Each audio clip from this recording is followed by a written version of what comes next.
يا احمد يا ابني. عامل ايه يا احمد؟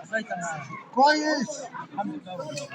والله انا عاوز اقول لك على كلمه سر كده يا احمد يا ابني. والله انا عارفك من قيمه 4 ايام كده والعمليه بتمغوشه معاك، حاسس ان انت عايز تقول حاجه. والله امك محيراني في ليل وفي الصبح وفي ضوء، ما هي مريحاني خالص يا احمد يا ابني. انا واخد بالي منك يابا. انا عاوز اتجوز يا احمد.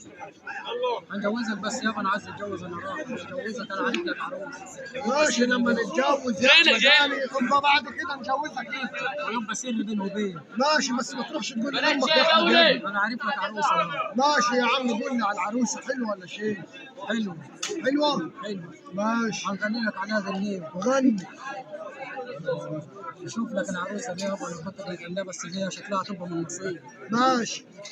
وانا ماشي على رجليا قابلتني ضيع عينيا، وانا ماشي على رجليا قابلتني ضيع عينيا، بعيونها شغلتني وبرموشها جننتني، وبرموشها جننتني.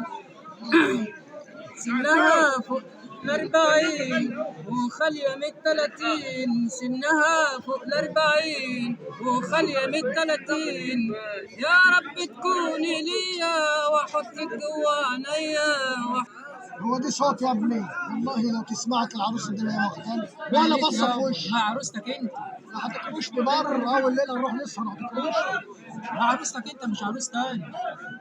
والله مش هتوافق عليا برضه يا لا احمد. هتوافق عليك. مش هترضى يا احمد. هتوافق يعني يا احمد؟ هتوافق ان شاء الله. انت مال ايديك منها يا احمد يعني؟ انا دايما منها، ايوه انت كنت قاعد معاها في ليله كده سهران معاها. قوم اطلع بره. ليه ده انا هنزلك هنمشيلك فيه. لما مشينا يا احمد. لا ده حلو عينها. قوم يا احمد اطلع بره. لا مش جاي. يا عم قوم. كنت هنقول قوم يا احمد اطلع بره.